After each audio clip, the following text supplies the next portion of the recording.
আমরা মতলব দক্ষিণ উপজেলা পক্ষ থেকে নারগাঁও ১ নং ইউনিয়নের আশিনপুর গ্রাম থেকে নারগাঁও দক্ষিণ ইউনিয়নের পক্ষ থেকে আশিনপুর গ্রাম থেকে আমরা এসেছি খালেদা জিয়ার মাকবরার জন্য, জিয়াউর রহমান মাকবরার জন্য আমরা দোয়া করেছি এবং অন্যান্য যারা সবাই দোয়ার জন্য অংশগ্রহণ করেছে। আমরা দোয়া করে আমাদের আল্লাহকে জানাতে না আপনি মতলব উপজেলা দেশবাসী একটু ভালো করে বলেন আপনি সেটা বর্তমানে অনুমান রাহিম। আমরা চাঁদপুর জেলার মতলব দক্ষিণ উপজেলার আমাদের নির্বাচিত এলাকা হচ্ছে চাঁদপুর ২ আসন। আমাদের বাংলাদেশ জাতীয়তাবাদী ধানের শীষের আলহাজ ডক্টর মোহাম্মদ জালালউদ্দিন সাহেবের পক্ষ থেকে আমরা আসছি। আমরা হলাম ২ নং নায়ারগাঁও দক্ষিণ ইউনিয়নের।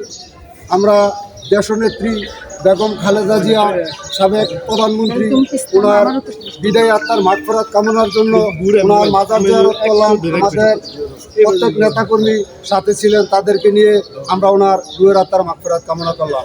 এবং আমরা ডক্টর জালালউদ্দিন আলহাজ ডক্টর মোহাম্মদ জালালউদ্দিনের পক্ষ থেকে সবাইকে ধন্যবাদ জানাচ্ছি এবং দান শীষের পক্ষে সবাইকে ধন্যবাদ জানাচ্ছি। জালালউদ্দিন আহমেদ যে বর্তমানে জামাতের প্রার্থী রয়েছে, জালাল আহমেদ কতটা নির্বাচিত হবেন এবং কেন নির্বাচিত হবেন সেই কথা বলবেন। বর্তমান যে আমাদের ডক্টর জালালউদ্দিন সাহেবের প্রতিদ্বন্দ্বী রয়েছে এলডিবির মনোনীত জামাত মনোনীত প্রার্থী, ওনার চেয়ে ইনশাল্লাহ অনেক শতভাগ নিশ্চিত আমাদের প্রার্থী জনাব আলহাজ জালালউদ্দিন সাহেব বিজয় হবে। উনি হচ্ছে মতলবের একজন মাটিও মানুষের নেতা। উনি মতলবে অনেক উন্নয়ন করেছেন বিগত দিনে এবং ভবিষ্যতেও করবেন। উনি ভালো হিসাবে এই মতলব চাঁদপুর ২ আসনের জনগণ ওনাকে চায়। ইনশাল্লাহ আগামী নির্বাচনে আগামী ১২ তারিখের ভোট যাতে সুষ্ঠুভাবে হয়, যাদের উদ্দেশ্যে কিছু বলুন। জি, আগামী ১২ তারিখের যে নির্বাচন আমরা ইনশাল্লাহ আশা করব সেই নির্বাচন সুষ্ঠুভাবে হবে। সেই নির্বাচনে ইনশাল্লাহ বাংলাদেশ জাতীয়তাবাদী দলের মনোনীত প্রার্থী আলহাজ জালালউদ্দিন সাহেব বিজয় হবে এবং তারেক রহমানের হাতকে শক্তিশালী করবে। আমার নাম মোহাম্মদ ফারুক সরকার। আমি ২ নং নায়ারগাঁও দক্ষিণ ইউনিয়নের সাবেক যুব দলের সহসভাপতি। ধন্যবাদ ভাই। মতলব উত্তর দক্ষিণ এলাকা থেকে আমাদের ধানের শীষের যিনি কাণ্ডারি আলহাজ ডক্টর জালালউদ্দিন সাহেব, উনি এপিসি সরকারের আমলে ১৭ বছর আমাদের সকল নেতাকর্মীদেরকে উনি যত মামলা হয়েছিল, উনি সেই হামলার আমাদেরকে ছায়া দিয়েছে এবং আমাদেরকে জেল জুলুম থেকে উনি আমাদেরকে বের করেছে। এবং আজকে আমাদেরকে আলহাজ ডক্টর জালাল সাহেবকে মনোনয়ন দেওয়াতে চাঁদপুর নির্বাচনী এলাকার মানুষ আমরা অনেক আনন্দিত এবং তারেক রহমানকে আমাদের সকল নেতাকর্মীদের পক্ষ থেকে আন্তরিকভাবে ধন্যবাদ জানাই।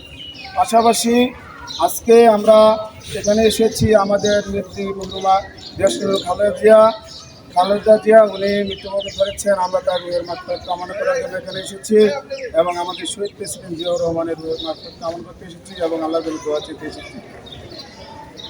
মতলব উত্তর দক্ষিণ এলাকা থেকে আমাদের ধানের শীষের যিনি কাণ্ডারি আলহাজ ডক্টর জালালউদ্দিন সাহেব, উনি এপিসি সরকারের আমলে ১৭ বছর আমাদের সকল নেতাকর্মীদেরকে উনি যত মামলা হয়েছিল, উনি সেই হামলার আমাদেরকে ছায়া দিয়েছে এবং আমাদেরকে জেল জুলুম থেকে উনি আমাদেরকে বের করেছে। এবং আজকে আমাদেরকে আলহাজ ডক্টর জালাল সাহেবকে মনোনয়ন দেওয়াতে চাঁদপুর নির্বাচনী এলাকার মানুষ আমরা অনেক আনন্দিত এবং তারেক রহমানকে আমাদের সকল নেতাকর্মীদের পক্ষ থেকে আন্তরিকভাবে ধন্যবাদ জানাই।